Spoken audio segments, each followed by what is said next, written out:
Picture this. A patient walks into your clinic, but their primary complaint, it isn't a persistent cough, and it's not shortness of breath. Instead, they have these incredibly painful, swollen wrists and ankles. Or maybe they present with unexplained gynaecomastia. Or, and this is a classic one, they come in completely confused and their lab results show sky-high calcium levels.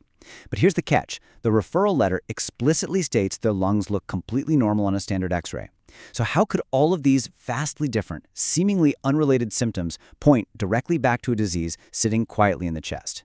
Well, welcome to this explainer. I am absolutely thrilled to have you here today because we are going to completely deconstruct exactly how that happens. We're looking at bronchogenic carcinoma from first principles. Today, we're not just viewing lung cancer as a mass in the chest, but really as a master of disguise. We're going to build a complete, ground-up mental model of how it operates, how it presents, and of course, how modern medicine is fighting back. So, the answer to our opening mystery? It all comes down to a really fascinating phenomenon called distant signaling. You see, lung cancer has this genuinely unusual talent among solid tumors. It can produce profound clinical effects at distant, completely unrelated sites in the body. And here's the kicker. It does this through secreted substances or immune cross-reactivity. It is entirely independent of the physical tumor actually growing or spreading to those areas.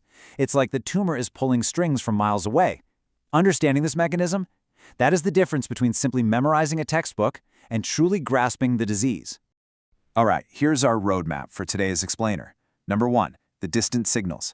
2, splitting the subtypes. 3, decoding paraneoplastic syndromes. 4, diagnosis and modern staging. And finally, number 5, precision medicine treatment. Let's get right into it with Section 1, the distant signals, focusing on scale and risks. Take a look at this number, 90%. It's a huge figure. Despite being only the second most common cancer diagnosed in both men and women, lung cancer remains the leading cause of cancer-related death worldwide. It's a really stark reminder that incidence and lethality are just not the same thing. And roughly 90% of these cases are driven directly by smoking. Now, the rest of the risk landscape is made up of things like radon exposure, underlying lung fibrosis, asbestos, and air pollution. But make no mistake, smoking is the overwhelming driver. Okay, let's dive into this next part, Section 2, splitting the subtypes, where we'll see how we're really dealing with two different diseases. The primary division in the clinical landscape, the split you have to make right away, is non-small cell lung cancer, or NSCLC, contrasted against small cell lung cancer, or SCLC. Non-small cell includes subtypes like adenocarcinoma and squamous cell carcinoma. Small cell, on the other hand, it is highly biologically aggressive. It typically presents with disease that is already metastasized by the time it's even diagnosed. And because of that, it requires a completely different, heavily chemotherapy-driven approach compared to early-stage non-small cell. To put that into perspective, non-small cell accounts for the vast majority, roughly 80% of cases. Small cell makes up that remaining 20%. Figuring out which side of this divide your patient falls on is absolutely the critical first step. Why? Because it dictates entirely different mental frameworks for both prognosis and treatment. Now, here is a really powerful cognitive heuristic you can use right at the bedside, the S rule. The lung cancer subtypes most strongly linked to smoking, and which are most typically centrally located in the lungs, both start with the letter S, squamous cell and small cell. Boom! Simple to remember. Adenocarcinoma, by contrast, is more often peripherally located, and it has a real non-trivial association with non-smokers. So if you have a never smoker presenting with a new peripheral lung lesion, adenocarcinoma should immediately jump to the very front of your mind. Moving on to Section 3, decoding paraneoplastic syndromes. This is where mechanism truly beats memory. Remember those mysterious symptoms from the beginning? Well, a paraneoplastic syndrome is basically a manifestation of cancer at a site totally remote from the tumor. Now, what's really interesting is how we can map the biological culprits directly to the symptoms. Adenocarcinoma is classically linked to HPOA, hypertrophic pulmonary osteoarthropathy, which gives you that painful triad of finger clubbing, wrist and ankle pain, and periostitis. Squamous cell secretes a parathyroid hormone-related peptide, causing severe hypercalcaemia, completely without bone metastases. Large cell has that memorable association with gynaecomastia.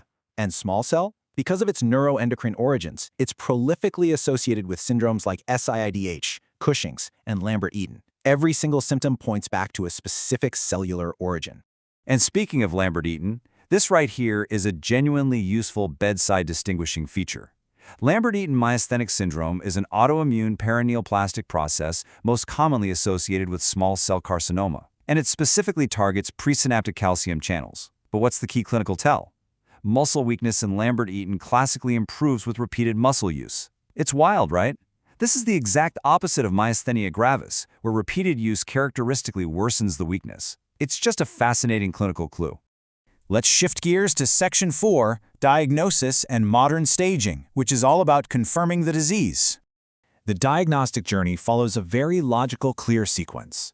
Step 1, you get a CT of the chest. Step 2, tissue confirmation. That means bronchoscopy with biopsy for central lesions, CT-guided biopsy for peripheral ones, or occasionally sputum cytology. Step 3, and we'll talk more about why this is increasingly vital, molecular testing for alterations like EGFR mutations and ALK rearrangements. Finally, Step 4 is systemic staging using the TNM system, which utilizes PET scanning and MRI of the brain to hunt for any occult metastases. Now, historically, we only really looked for molecular markers when a patient was in the advanced stages of the disease. But actually, scratch that, that's old news. Molecular testing is no longer just for metastatic disease. Today, testing for EGFR mutations and ALK rearrangements is absolutely central to early-stage decisions. It has completely altered the traditional surgery versus chemotherapy framework, bringing incredibly targeted precision directly into the neoadjuvant and adjuvant settings.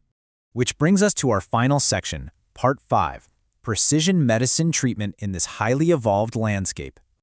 So the crucial point here is that the treatment landscape has shifted massively with the NCCN 2025 and 2026 updates.